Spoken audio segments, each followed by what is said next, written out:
Hanna is an adaptation of the 2011 film of the same name, which was released on March 29 of 2019 on Amazon Prime. Hanna was Amazon's golden child this year. There was this big marketing campaign for the series. There were pre-roll ads on YouTube and Super Bowl ads. There were probably a lot of people riding on this to be successful by the amount of promotion it got. Many of the fans of the movie were really looking forward to this and wanted to see how the story and this world would be expanded on. One of the producers said they wanted this to be a character journey rather than a high concept thriller. But does this work? Does the show do enough at adapting but differentiating itself from its movie counterpart to give us something new? First, let's talk about what the series is about.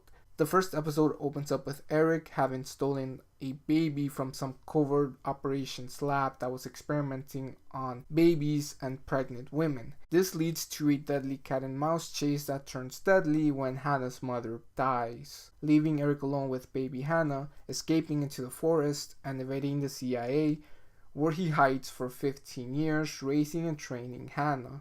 Until one day, when Hanna attracts the attention of the CIA and they're prematurely forced out of the forest. Although I liked the show, there was a lot of problems with it. I'm going to quickly list the things that I did like before moving on with what I disliked about it. Joel Kinnaman does a phenomenal job portraying Eric. Forget his role in the Suicide Squad, because he really does show off his acting chops in this. It's almost like he wants us to wash out that horrible taste that movie left us with. Kinnaman in this embodies this father figure that wants to protect his daughter, and naturally he does mess up, not wanting to tell her everything, believing that it will keep her safe, but instead it creates more conflict in their dynamic. The show expands on his relationship with Marissa and Johanna, Hannah's mother, through a series of flashbacks. They also had Utrecht having more predominant presence. When the show focused on the CIA thriller aspect and them experimenting on girls, I was really engaged and entertained, and I wanted to go back to those scenes when the focus would shift back to Hanna. Mireille Ennis did a fantastic job portraying Marissa. She's really vile and vindictive. She just made me feel really frustrated. She was kind of like the head of the program that experimented with babies, although she wasn't in charge of the program as a whole. When Eric saved Hanna from the facility, the whole program shut down, and she was in charge of getting rid of everything. So when Hanna resurfaces, her job is once again to get rid of the evidence that Utrecht ever existed. For her, chasing Hanna and Eric is the job that she has to do. The way she goes about it, talking to Eric as if though she has a moral high ground, is just frustrating, and I think that's what makes her a good antagonist for the show, and exploring more of who Marissa is as a person is one of the things that the show did really well in exploring.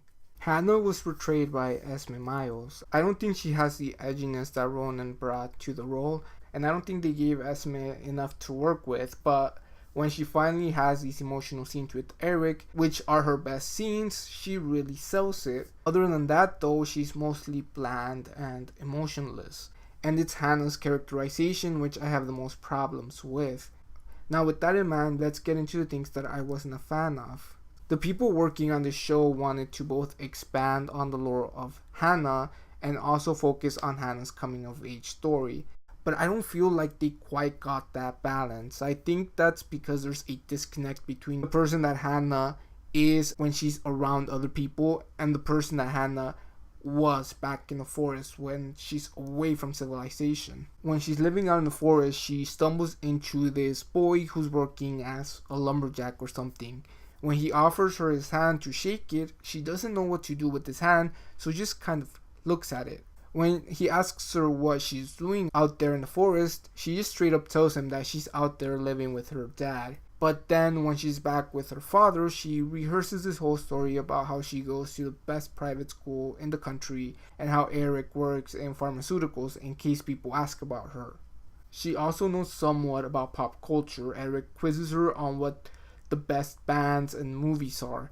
So she brings up the Beatles, Jaws, and The Godfather. At first, I thought she had seen the movies, but then when I brought that up in the forums, someone rationalized it as Eric just having told her about it, and she didn't actually watch them because there's no TV out in the forest. Also, she's this highly trained assassin, yet she doesn't know what DNA is. I'm not expecting her to be this scientific genius, but the least that Eric could have done was thrown a few science terms or a textbook her way. Some of these issues could have been solved or at least clarified if they would have spent more time showing us what Eric and Hannah's life in the forest was like, or have had flashbacks throughout the season. How does Hanna know how to drive a car? How does she know how to navigate around the city? She doesn't seem to have any social anxiety about being around so many people. She's comfortable in loud clubs and kissing boys. I won't necessarily call Hanna being comfortable in a loud club being a plot hole, but more like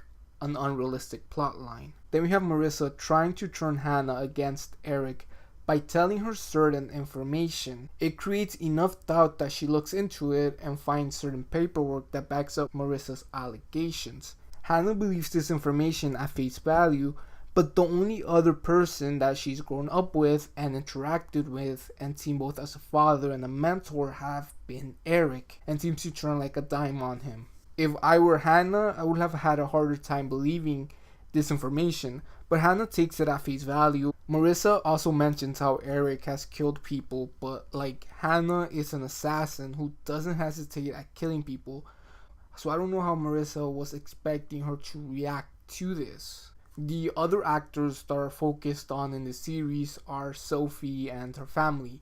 They are so insufferable and annoying. I wanted to quit watching the episodes that focuses on them because their family drama was just too much. It wasn't even compelling. There was a lot of pointless yelling, and the parents would stoop themselves down to Sophie's level. I'm surprised Anna wasn't like, this whole family thing is bonkers, I'm going back to the forest. Another thing that Sophie annoyed me with is that she's got a crush on this boy named Anton. So Sophie, Hanna, Sophie's friend, and Anton go out on a trip to the forest. On the drive there, Hanna sits in the back with Anton, while Sophie and her friend sit up front just goofing around, singing along with the music. Then, Sophie gets upset that Anton isn't showing interest in her, but instead has taken a liking to Hanna.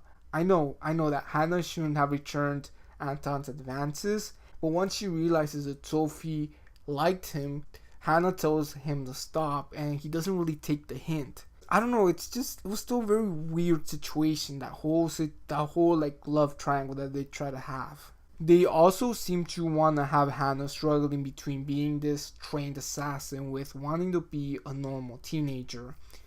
They show this in a very confusing way. She's watching a zombie movie in the house of one of Sophie's friends, and she's visibly upset by this to the point where she runs out of the house. Now, a lot of people online were like, why is she afraid of zombies if she's trained to be a killer? Well, it's not that she's afraid of zombies, but she's afraid of being one, mindlessly hurting people and not being able to fit in.